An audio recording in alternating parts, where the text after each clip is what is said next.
टियानमन square में जैसे ही तोप के गोले की गूंज सुनाई दी और इससे पहले कि पहला फौजी दस्ता बीजिंग के मरकजी शाहराह से गुजरता, दिन की सबसे अहम तस्वीर सामने आ गई।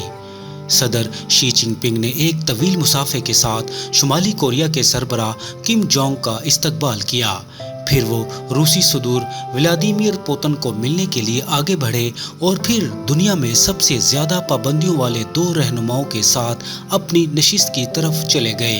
ये बिल्कुल एक सियासी थिएटर था और इस परेड में असले की नकाब कुशाई नहीं, बल्कि ये मुलाकात ही बज़ाहिर वो चीज़ है जिसने अमेरिकी सदर डोनाल्ड ट्रंप को नाराज कर दिया। जैसे ही परेड का आगाज हुआ, ट्रंप ने अपने सोशल मीडिया अकाउंट से एक पैगाम भेजा जिसमें उन तीनों रहनुमाओं पर अमेरिका के खिलाफ साजिश का इल्जाम आयद किया गया। ये भी मुमकिन है कि ये सब एक ऐसे अमेरिकी सदर को गुस्सा दिलाने के लिए किया गया हो जो शायद दुनिया की तवज्जो का मरकज बनना पसंद करेंगे। चीनी सदर ने तमाम तवज्जो अपनी जानिब खींच ली और वो इसे अपनी ताकत जाहिर करने और मशरकी क़यादत के इत्तेहाद पर अपना असर व रसूख कायम करने के लिए इस्तेमाल कर रहे हैं। ये एक ऐसा मुनहरिफ ग्रोह है जो दुनिया से अमेरिका का गलबा ख़त्म करना चाहता है। ये शी जिनपिंग की तरफ से एक सख्त पैगाम है, क्योंकि दुनिया ट्रंप की सदारत के गैर मुतवक्के फैसलों से परेशान है। किम जोंग इन और पुतिन के अलावा दीगर 20 ममालिक के सरबराहान भी बीजिंग में मौजूद थे।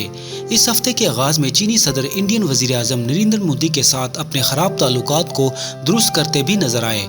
इंडियन मसनूआत पर ट्रंप की जानिब से 50% टैरिफ ने इंडिया और चीन जैसे दरीना हरीफों के दरमियान बर्फ पिघलने का इशारा दिया है। बुध के रोज होने वाली तकरीब का निकाह दूसरी आलमी जंग में जापान को शिकस्त के 80 बरस मुकम्मल होने पर किया गया था, लेकिन दर हकीकत इसका मकसद दुनिया को ये दिखाना था कि चीन किस जानिब बढ़ रहा है, यानी सबसे ऊपर, जहां शी एक आलमी रहनुमाओं का किरदार अदा करेंगे और उनके पास एक ऐसी फौज है जिसे मगरिब का मुकाबला करने के लिए तैयार किया गया।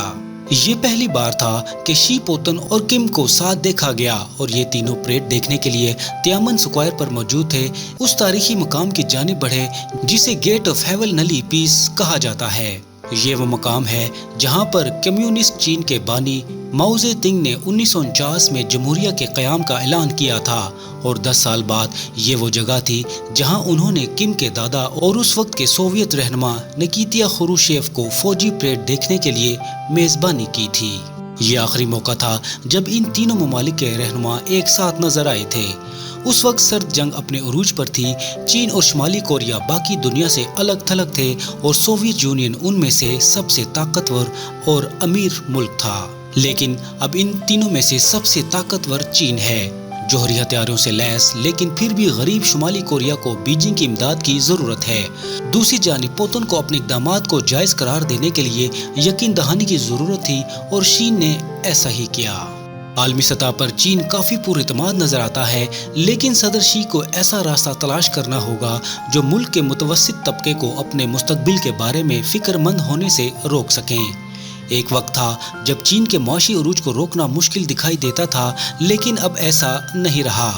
तो ये परेड जो एक पुराने दुश्मन यानी जापान से फतह की याद में मनाई जाती थी, अब इसे एक मिस्बत पैगाम देने के लिए इस्तेमाल किया जा रहा है। इस परेड में जंगी हथियारों की नुमाइश की गई, जिसमें न्यूक्लियर मिसाइल भी शामिल थे। ताहम परेड के इख्तिताम पर हजारों फाख्ताएं और गुब्बारे बीजिंग शहर की फिजा में छोड़े गए। लेकिन ये तकरीब, गीत, मार्च, मिसाइल और ड्रोन दरअसल चीन की जदोजहद के बारे में नहीं, बल्कि ये बताते हैं कि चीन कितना आगे निकल चुका है और किस तरह ये अमेरिका का मुकाबला करते हुए दुनिया पर इसकी बालादस्ती को चैलेंज कर रहा है।